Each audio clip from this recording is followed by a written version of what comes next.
Hey everybody, this is Patty Rice. God calls me the promise coach because he uses me to motivate people and encourage them to keep believing for their promises. He gave me a word about something that's happening with many of us in this season. And what he did was he told me in my prayer time that he wanted me to go and into the book of Ruth because he wanted to show me something. And I was like, Lord, I've read the book of Ruth a million times. I've gone over that so many times, but he was like, I want to show you something else, and I want to share a word with you about something I'm doing right now in this season. So he asked me to come on and share this with everyone. So I'm going to be reading today from the book of Ruth, the book of Ruth, chapter 2, verse 5, starting there. It says, Then Boaz asked his foreman, Who is that young woman over there? Who does she belong to? And the foreman replied, She is the young woman from Moab who came back with Naomi. She asked me this morning if she could gather grain behind the harvesters. She has been hard at work ever since, except for a few minutes rest in the shelter. Boaz went over and said to Ruth, Listen, my daughter, stay right here with us when you gather grain. Don't go to any other fields. Stay right behind the young women working in my field. See which part of the field they are harvesting and then follow them.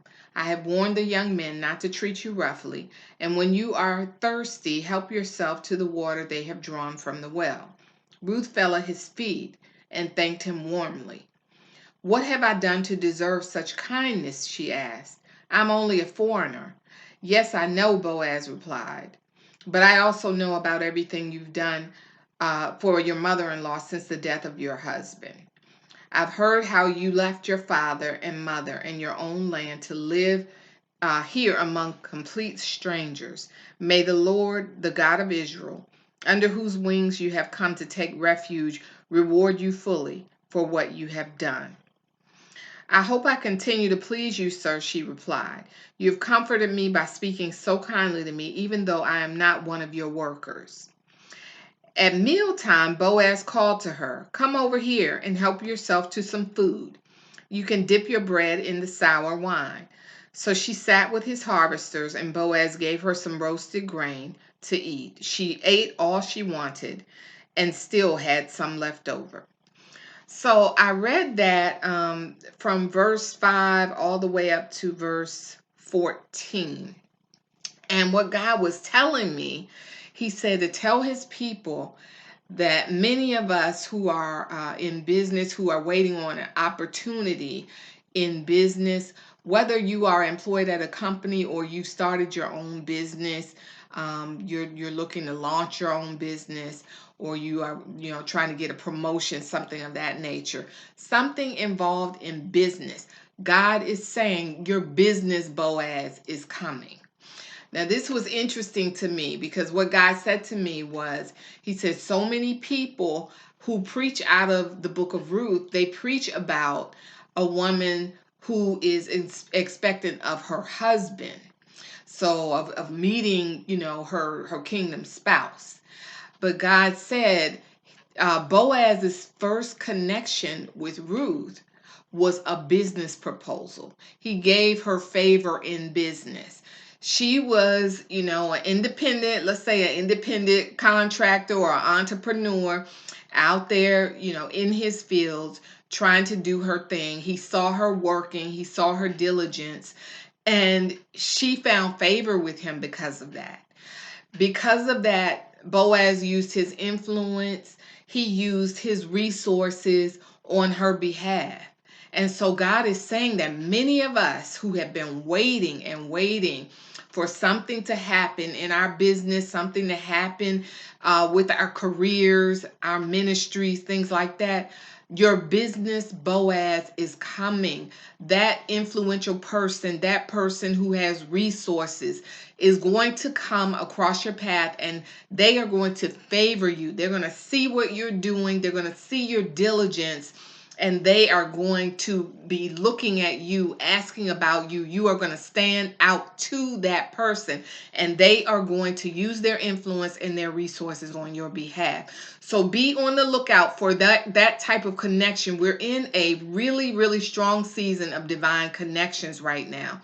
If you notice, there have been people coming and going, people coming in your life, people leaving your life. If they're leaving your life, it's because God is making space. This is what he told me, that he's reordering relationships. He's making room in your life for new people to come in who have what you need. In fact, the way he put it to me one day was, he said, I have positioned people to position you. And so that's what God is doing right now. He's bringing into your life those people that he's positioned to position you in that place, Lord, that the Lord has for you, that he's planned for you, that he's purposed for you. And the last thing that he showed me was, he highlighted to me at the very end of the book of Ruth, where Ruth had married Boaz, and she'd had her son who was named Obed. And basically, Obed was right in line, right in the kingly line, because that was, I think it was David's grandfather. And of course, we know that David became king, and that's the line through which Jesus came forth. And so God was saying to me also that this connection that God is making is not just for you to have this, great business relationship, this great favor in your business, this great favor on your job, and things like that. There is a greater purpose to what God is doing. So this is something that has to happen, because it's going to birth something that God is doing that has a kingdom, basically a kingdom picture to it. So just know that when you meet this person, you're going to find great favor with this person. Ask Holy Spirit to show you and tell you, and point out to you, reveal to you counterfeits and stuff like that. Because in times like this, when you begin to meet new people, the enemy will try to use that to bring counterfeits into your life. So make sure you check with the Lord and make sure that it's a person of purpose that has been brought into your life, that God, is this my business Boaz? Just that simple and easy, just to ask him. And if you feel any kind of check in your spirit, just sit still and wait to hear what God is saying to you about this person. But if it is your business Boaz, go forward in the thing boldly. Be aggressively bold in the spirit, and go forward in whatever it is God has you doing, because there's a greater purpose aligned with this whole thing. There's a kingdom picture that God is doing. He's orchestrating himself in your life, and it doesn't just benefit you. There is something greater that God is doing. So just be encouraged, and just be on the lookout for your business Boaz, whoever that might be for you. And just to God, he'll walk me through these kinds of words personally.